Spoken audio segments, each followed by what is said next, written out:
नमस्कार दोस्तों, my online prep में आपका स्वागत है। दोस्तों, हम इस वीडियो में अगस्त मंथ की बिहार इम्पोर्टेंट करंट अफेयर्स को पढ़ेंगे। जनवरी टू जुलाई जो हमारा करंट अफेयर्स है बिहार की, ऑडियो फॉर्म में हमारे माय ऑनलाइन प्रेप में है। आप वहाँ के जाके आप सुन सकते हैं। जो ये करंट अफेयर्स है दोस्तों, बिहार के जितने भी एग्ज़ाम होने वाले हैं, चाहे वो बीपीएससी 67 बीपीएससी पीटी हो, चाहे बिहार एसआई हो, बिहार हेडमास्टर हो या बिहार सचिवालय, जितने भी एग्ज़ाम होने वाले हैं उसके लिए बहुत ही इम्पोर्टेंट है। तो चलिए हम दोस्तों अगस्त मंथ की जो बिहार करंट अफेयर्स की जो सीरीज है उसमें हम पहला देखते हैं क्या इम्पोर्टेंट है। पहला है, देवेश चंद्र ठाकुर बिहार विधान परिषद के सभापति नियुक्त किए गए हैं। बहुत इंपॉर्टेंट है, याद रखिएगा। देवेश चंद्र ठाकुर बिहार विधान परिषद। दोस्तों, विधान परिषद जो है बिहार में बाईकैमरल द्विसदनीय जो विधायिका है। तो बिहार भारत में कुल 6 राज्य ऐसे हैं जहां द्विसदनीय विधायिका है। कौन कौन से राज्य हैं उसका भी देख लीजिए। पहला यूपी, बिहार। याद रखिएगा, बहुत बार एग्जाम में पूछता है द्विसदनीय व्यवस्था कहां पे है। यूपी, बिहार, आंध्र प्रदेश, तेलंगाना, महाराष्ट्र और कर्नाटका। ये 6 राज्यों में विधान परिषद है, जिसमें बिहार में भी है। और अभी बिहार विधान परिषद के जो सभापति नियुक्त किए गए हैं देवेश चंद्र ठाकुर। उपसभापति उपसभापति कौन नियुक्त किए गए हैं बिहार के, ये भी याद रखिएगा, एग्जाम में पूछ सकता है। तो रमेश चंद्र पूर्वे। याद रखिएगा, रमेश चंद्र पूर्वे। रमेश चंद्र पूर्वे जो है बिहार विधान परिषद के उपसभापति नियुक्त किए गए हैं। 24 अगस्त 2022 को जदयू नेता और महागठबंधन के उम्मीदवार देवेश चंद्र ठाकुर जो है निर्विरोध बिहार विधान परिषद के जो है सभापति चुने गए हैं। दोस्तों, विधान परिषद जो है आर्टिकल, संविधान का जो आर्टिकल 169 ये बोलता है, इसमें ये प्रावधान है कि संसद को ये अधिकार है कि जिस राज्य में विधान परिषद नहीं है, बाईकैमरल सदनीय व्यवस्था नहीं है, तो उस राज्य में संसद को ये अधिकार है कि उस राज्य में विधान परिषद का गठन कर सकता है। जैसे अभी पश्चिम बंगाल और आंध्र प्रदेश में जो है राज्य सरकार ने, वहाँ की विधानसभा ने वहाँ की विधानसभा ने पूर्ण बहुमत से पारित किया है। अब वे संसद में लंबित है कि उस राज्य में विधान परिषद वो गठन होगा कि नहीं, वो संसद पे अब कर दिया गया है। और जिस राज्य में विधान परिषद है उसको विघटन करने का अधिकार किसके पास है, तो संसद के पास है। ये आर्टिकल 169 बहुत इंपॉर्टेंट है, याद रखिएगा, आर्टिकल 169। ठीक है। और बिहार विधानसभा के जो है स्पीकर किसको नियुक्त किया गया, इसको भी याद रखिएगा, अवध बिहारी चौधरी को। अवध बिहारी चौधरी, अवध बिहारी चौधरी, अवध बिहारी चौधरी बिहार विधानसभा के स्पीकर नियुक्त किए गए हैं। इससे पहले कौन थे, विजय कुमार सिन्हा। विजय कुमार सिन्हा अभी नेता प्रतिपक्ष, बिहार विधानसभा के नेता प्रतिपक्ष के नेता है। ठीक है, विपक्ष के नेता है, नेता प्रतिपक्ष के नेता चुने गए हैं। इससे पहले विजय कुमार सिन्हा क्या थे, स्पीकर थे। अभी कौन स्पीकर है बिहार विधानसभा के, तो अवध बिहारी चौधरी, इसको भी याद रखिएगा। नेक्स्ट है हमारा, बिहार के 2 साहित्यकारों को साहित्य अकादमी का बाल साहित्य पुरस्कार जो है मिला है। बिहार के कौन से हैं, नाम याद रखिएगा, जफर कमाली। किसके लिए, उनकी बुक है हौसलों की उड़ान, उर्दू भाषा के में पुरस्कार मिला है।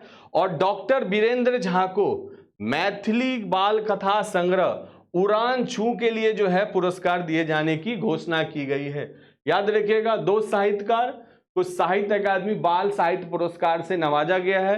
पहला है जफर कमाली, उनका बुक है हौसलों की उड़ान। दूसरा है मैथिली, जो उनका किताब का नाम है बाल कथा उड़ान छू। और हिंदी के लिए बाल साहित्य पुरस्कार, ये भी याद रखिएगा, क्षमा शर्मा को मिला है। क्षमा शर्मा को, उनका बुक का नाम याद रखिएगा, चुनिंदा बाल कथाएं, चुनिंदा बाल कथाएं, इनका किताब का नाम है। इनके लिए इनको जो है हिंदी में जो है बाल साहित्य पुरस्कार मिला है। अब बिहार के में कौन, जफर कमाली, हौसलों की उड़ान के लिए उर्दू भाषा में बुक है, और मैथिली में उड़ान छू के लिए डॉक्टर वीरेंद्र झा को मिला है, याद रखिएगा, बहुत इंपॉर्टेंट है। नेक्स्ट है, रोहतास पुलिस के 3 जवान को राष्ट्रपति पुरस्कार मिला है। रोहतास पुलिस के 3 जवान को राष्ट्रपति पुरस्कार मिला है। ये जो है सर्वोच्च पुलिस पुरस्कार होता है किसी भी पुलिस अफसर के लिए। ये किनको मिला, किस अफसर को मिलता है, किस पुलिस अफसर को? जो अपनी सेवा में कम से कम 18 साल पूरा कर चुके हो तथा इनका पूरा सेवा काल जो है सराहनीय रहा हो, उनको ये जो है पुरस्कार मिलता है। रोहतास के किस पुलिस अफसर को मिला है? सिपाही को मिला है। तो याद रखिएगा, दीपक कुमार पौदार, व्यास प्रसाद और बसंत कुमार को यह सम्मान राष्ट्रपति जी के द्वारा जो है सेवा मेडल से जो है सम्मानित किया गया है। याद रखिएगा, रोहतास जिले के। रोहतास दोस्तों पुरुष साक्षरता और महिला साक्षरता में जो है सबसे पहला रैंक किसका है? तो रोहतास जिला का है। बिहार में सबसे शिक्षित जिला कौन है? रोहतास। और पुरुष और महिला में भी सबसे शिक्षित जिला कौन है? रोहतास जिला। इसको भी याद रखिएगा कंटेंट के रूप में।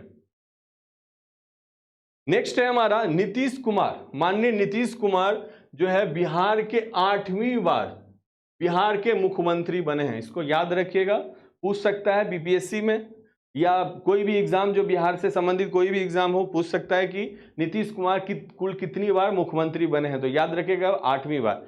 हाल ही में नीतीश कुमार एनडीए से अलग होकर महागठबंधन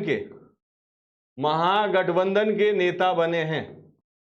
महागठबंधन के जो है 164 एमएलए के सपोर्ट से और 7 दल के सपोर्ट से ये मुख्यमंत्री माननीय नीतीश कुमार 8वीं बार जो है मुख्यमंत्री बने हैं। और आर्टिकल 164 बहुत इंपॉर्टेंट है, याद रखिएगा। आर्टिकल 164 अनुच्छेद 164 में ये प्रावधान है कि राज्यपाल बहुमत प्राप्त दल के नेता को जो है मुख्यमंत्री का जो है नियुक्त कर सकता है, शपथ दिला सकता है। तो बहुमत दल के नेता कौन हुए? महागठबंधन बहुमत दल के नेता माननीय मुख्यमंत्री जी नीतीश कुमार। इनको जो है राज्यपाल जी ने इनको क्या किया है? शपथ ग्रहण किया। कितनी बार? 8वीं बार जो है ये बिहार के मुख्यमंत्री बने हैं। बिहार के राज्यपाल कौन है? याद रखिएगा, ये भी इंपॉर्टेंट है, फागू चौहान। माननीय फागू चौहान। ये कब पहली बार बने थे? तो 3 मार्च 2022 को ये पहली बार जो है मुख्यमंत्री बने थे, कुछ ही महीनों के लिए। इसके बाद इन्होंने 2005 से 10, फिर 2010 से 14, फिर ये 2015 से 17, फिर 2017 से 20 और 2020 से 2022 तक, और पुनः 2022 में ये 8वीं बार मुख्यमंत्री बने हैं। और तेजस्वी यादव, माननीय तेजस्वी यादव जो हैं, ये बिहार के दूसरी बार जो है उप मुख्यमंत्री की शपथ ली है।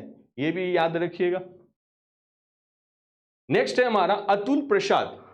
नाम याद रखिएगा, अतुल प्रसाद जो है बिहार लोक सेवा आयोग के अध्यक्ष, बीपीएससी के चेयरमैन जो है नियुक्त किए गए हैं। किनके बदले? याद रखिएगा, आर.के. महाजन इससे पहले थे और अब अतुल प्रसाद बीपीएससी के चेयरमैन नियुक्त किए गए हैं। अतुल प्रसाद 1987 बैच के आईएएस अधिकारी हैं।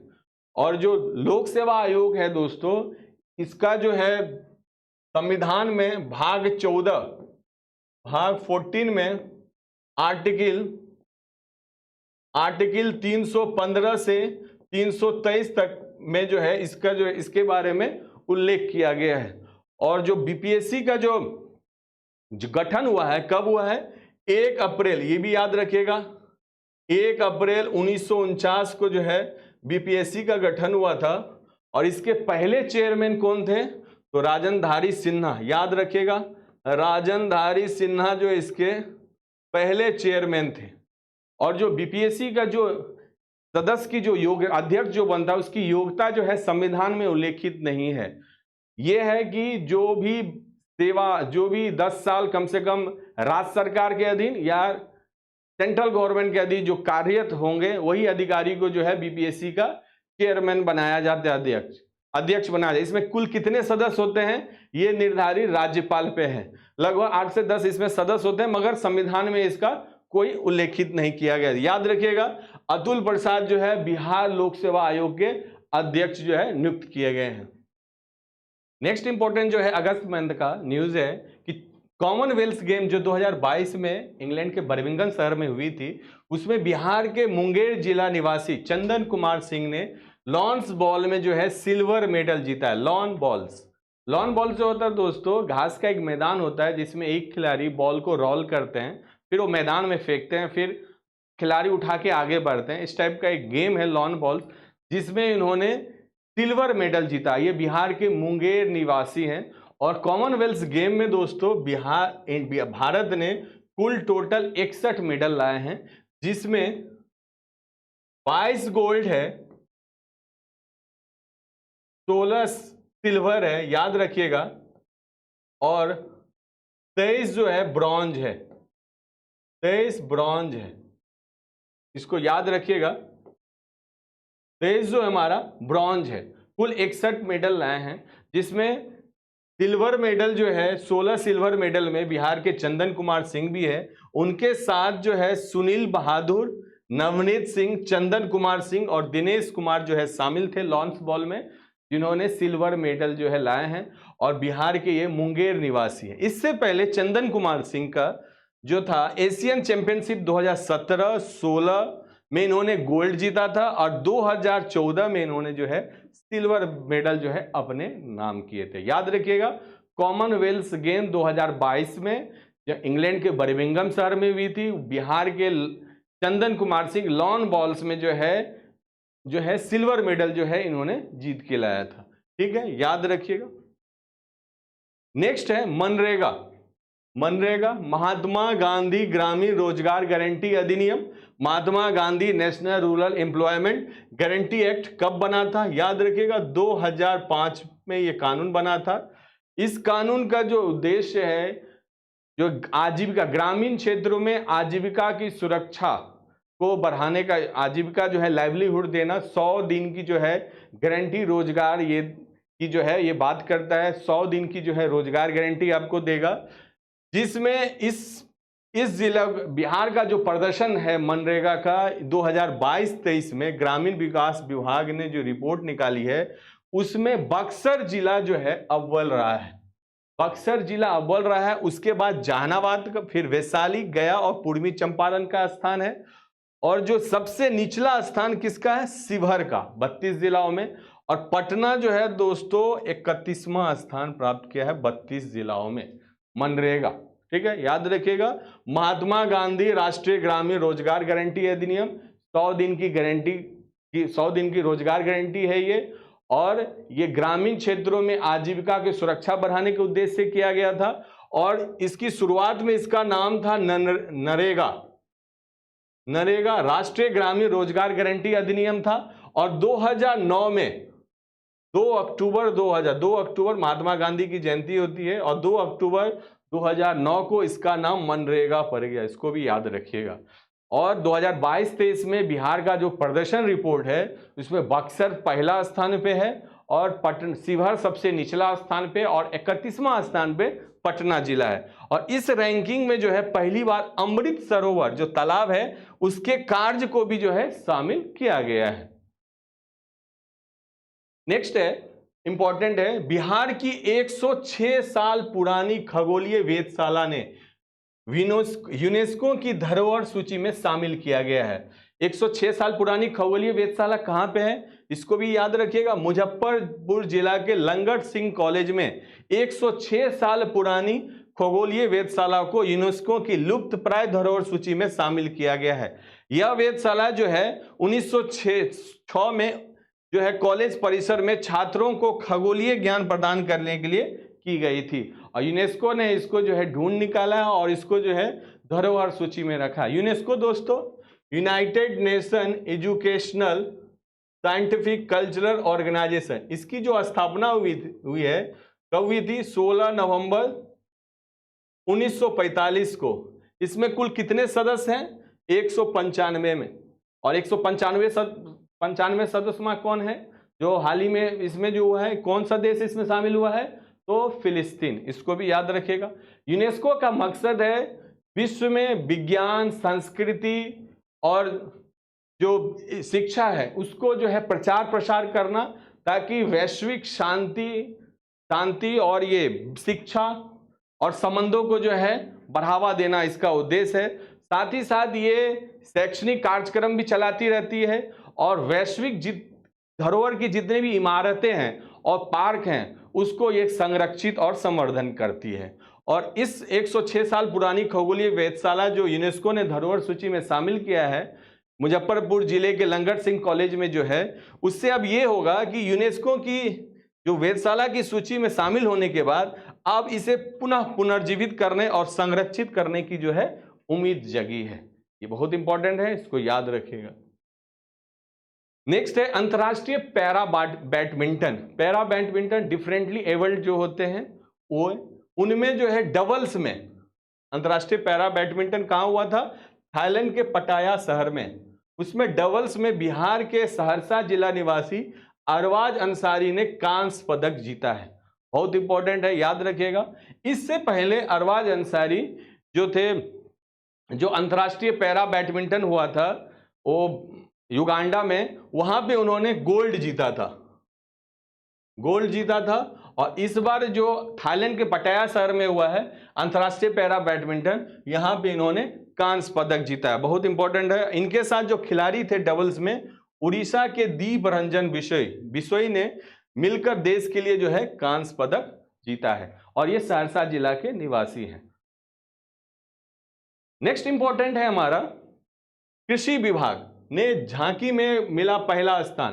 15 अगस्त को बिहार के पटना शहर के गांधी मैदान में जो झांकी निकली उसमें 9 विभागों की झांकी निकली, उसमें कृषि विभाग को अव्वल स्थान आया। झांकी में कृषि विभाग ने अच्छा प्रदर्शन किया, देख सकते हैं फोटो में आप इसको। और दूसरा स्थान जो रहा अग्निशमन विभाग का दूसरा स्थान मिला झांकी में। और शिक्षा परियोजना के झांकी को कितना स्थान? तीसरा स्थान मिला। इसके साथ साथ और भी अन्य 6 विभागों ने झांकी निकाली थी जिसमें कृषि विभाग को जो है पहला स्थान मिला। 2022 में जो 26 जनवरी को जो झांकी निकलती है दिल्ली में, ठीक है, राजपथ अब नाम कर्तव्य पथ हो गया, वहां पे जो झांकी निकली वो किस राज्य को जो है अवार्ड मिला? किस राज्य के झांकी को सर्वोच्च अवार्ड मिला? तो याद रखिएगा, ये भी इंपॉर्टेंट है एग्जाम पॉइंट ऑफ व्यू से। तो यूपी जिला को जो है सर्वश्रेष्ठ झांकी के लिए जो है चयनित किया गया, ठीक है, इसको भी याद रखिएगा। और पटना में जो हुआ 15 अगस्त को, उसमें जो है कृषि विभाग के झांकी को जो है पहला स्थान मिला। नेक्स्ट है हमारा इंपॉर्टेंट, मां गंगा की 101 मीटर ऊंची प्रतिमा स्थापित करने का निर्णय लिया गया है बिहार सरकार के द्वारा। कहां पे? तो याद रखिएगा, पटना और सोनपुर के मध्य सब्बरपुर टापू पर मां गंगा की 101 मीटर ऊंची प्रतिमा स्थापित करने का निर्णय लिया गया है। दोस्तों, सोनपुर में गंगा नदी से कौन नदी? सोनपुर जो पटना के नजदीक है, गंगा नदी से गंडक नदी आके मिलती है, याद रखिएगा। ये भी एक गंगा और गंडक का संगम भी है सोनपुर में। और दूसरी गंडक जो है दोस्तों ये नेपाल से आती है। नेपाल में इसका नाम शालिग्राम होती है और जब ये मैदानी भाग में आती है तो इसका नाम नारायणी हो जाती है। और गंगा जो है पटना के बक्सर के चौसा गांव में प्रवेश करती है बिहार में, और ये 12 जिलों से होकर जो है बिहार में बहती है। कहाँ कहाँ? तो बक्सर, फिर सारण में, फिर पटना, फिर समस्तीपुर, वैशाली, समस्तीपुर, फिर मुंगेर, कटिहार के बाद फिर भागलपुर, ठीक है, फिर लखीसराय। इन 12 जिलों में जो है गंगा जो है बहती है, इसको भी इंपॉर्टेंट याद रखिएगा। और कुल जो लंबाई है बिहार में गंगा की वो कितना किलोमीटर है? 445 किलोमीटर। सबसे ज्यादा की लंबाई किस जिला में बहती है उसको भी याद रखिएगा। पटना में 99 किलोमीटर की जो है लंबाई है, इसको भी याद रखिएगा। और पटना और सोनपुर के मध्य जो सब्बलपुर टापू है वहां मां गंगा की 101 मीटर ऊंची प्रतिमा बनाने का जो है निर्णय लिया गया है, जिससे पर्यटकों को आकर्षित करने के लिए गंगा संग्रहालय भी, कन्वेंशन सेंटर और स्टेडियम आदि का भी निर्माण किया जाएगा। इसको भी याद रखिएगा। इसे गंगा धाम के रूप देने की तैयारी है। इसको सबलपुर टापू को याद रखिएगा। पर्यटन विभाग द्वारा मुंडेश्वरी महोत्सव बहुत इंपॉर्टेंट है।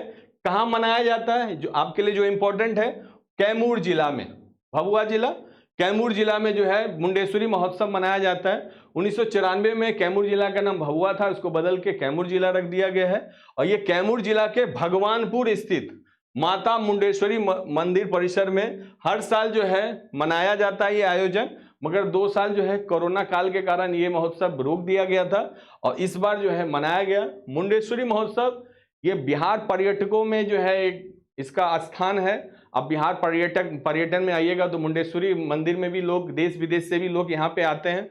और मुंडेश्वरी महोत्सव मंदिर में आपको शिव और पार्वती जी का यहाँ पे मंदिर है, मूर्ति है, और इसमें भगवान शिव की जो है 5 सर वाले जो है यहाँ पे जो है मूर्ति स्थापित है। ठीक है, यहाँ पे आपको भगवान शिव की 5 सर वाले आपको जो है मूर्ति मिलेंगे। ठीक है, तो बहुत इंपॉर्टेंट है। और ये मंदिर 1700 साल पुरानी है। ठीक है, इसकी अपनी हर मंदिर की अपनी मान्यता है और इसकी भी अपनी अलग मान्यता है। इस मान्यता के कारण यहाँ कई राज्यों से देश विदेश से लोग यहाँ पे आते हैं। ठीक है, इसको भी याद रखिएगा। कहाँ पे है तो मुंडेश्वरी महोत्सव पूछेगा डायरेक्ट तो आपको याद रखिएगा कैमूर जिला, भगवानपुर स्थित माता मुंडेश्वरी मंदिर स्थित है।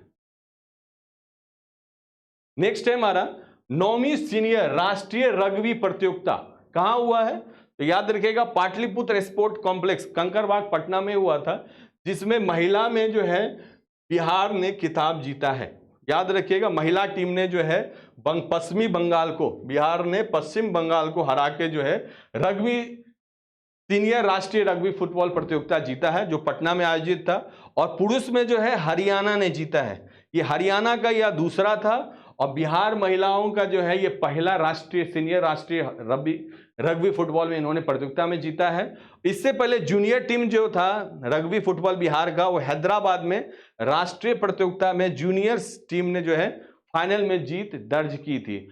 और सीनियर टीम ने पहली बार रग्बी में जो है ये खिताब जीता है फाइनल में पश्चिम बंगाल को हरा के। और पुरुष वर्ग में जो है हरियाणा ने जो है ये खिताब जीता है 9वीं सीनियर राष्ट्रीय रग्बी प्रतियोगिता में। ठीक है, नेक्स्ट है हमारा बिहार सरकार ने 2022 तक राज्य को कालाजार मुक्त घोषित किया गया है। कालाजार 2022 तक सरकार ने एक बोला है कि हम 2022 तक कालाजार मुक्त घोषित हो जाएंगे। इसकी घोषणा जो है माननीय मुख्यमंत्री नीतीश कुमार जी ने किया है। ठीक है, कालाजार होता है दोस्तों ये लुसीमेनिया नामक परिजीवी के काटने से होता है, पैरासाइट्स। और ये जो है बालू फाइल्स जो है बालू मक्खियों के काटने से होता है और लुसीमेनिया नामक परिजीवी के कारण होता है। ठीक है, इसको याद रखिएगा। और कालाजार जो है दोस्तों ये 32 जिलों के सर्वाधिक कालाजार प्रभावित चिन्हों गांव में बालू मक्खी के प्रभाव को कम करने के लिए चरणबद्ध तरीके से सिंथेटिक पायरोथेराइड दवा का छिड़काव कराया जा रहा है कालाजार को खत्म करने के लिए। और स्वास्थ्य विभाग के अनुसार राज्य में महज 2 ही प्राथमिक स्वास्थ्य केंद्र ऐसे हैं जहां कालाजार का उन्मूलन कर होना है। कौन कौन से हैं? सारण का इसवापुर और सिवान का गोरियाकोटी प्राथमिक स्वास्थ्य केंद्र शामिल है। ठीक है, और उम्मीद है कि 2022 तक बिहार जो है कालाजार मुक्त घोषित हो जाएगा। कालाजार क्या है दोस्तों? एक लुसीमेनिया नामक परिजीवी रोग है ये, और ये बालू मक्खी काटने से जो है सैंड फाइल्स काटने से जो है ये होता है। ठीक है, इसका लक्षण ये है कि इसमें बुखार, वजन कम होना, ये सब चीज इसके जो है लक्षण है, प्राथमिक लक्षण है। नेक्स्ट है हमारा बिहार राज्य का पहला ऑक्सीजन पार्क कहां खोले जाने की घोषणा की गई है। कहां पे? तो याद रखिएगा बिहार के गोपालगंज जिला में जो है थावे जंगल है। थावे यहाँ मंदिर भी है, बहुत फेमस है, यहाँ देश विदेश से लोग आते हैं। उसी जंगल में ऑक्सीजन पार्क खोले जाने की घोषणा की गई है। ऑक्सीजन पार्क खोलने की घोषणा का उद्देश्य ये है कि जैव विविधता का जो है बायोडाइवर्सिटी का संरक्षण और संवर्धन करना। इस पार्क में जो है भीमा नामक जो है प्रजाति है बांस की, उसको जो है रोपा जाएगा। ये कुछ ही समय के बाद जो बांस होती है भीमा नाम की प्रजाति, ये कुछ समय के बाद जो है पेड़ का आकार ले लेता है। फोटो में आप देख सकते हैं। ये अन्य पौधे से 35% 35% क्या है ज्यादा ऑक्सीजन देती है। और साथ ही साथ इस पार्क में जो है अत्याधुनिक जिम, फुवारे, ये सब की भी व्यवस्था होगी। स्टूडेंट्स को पढ़ने के लिए भी वातावरण की व्यवस्था होगी।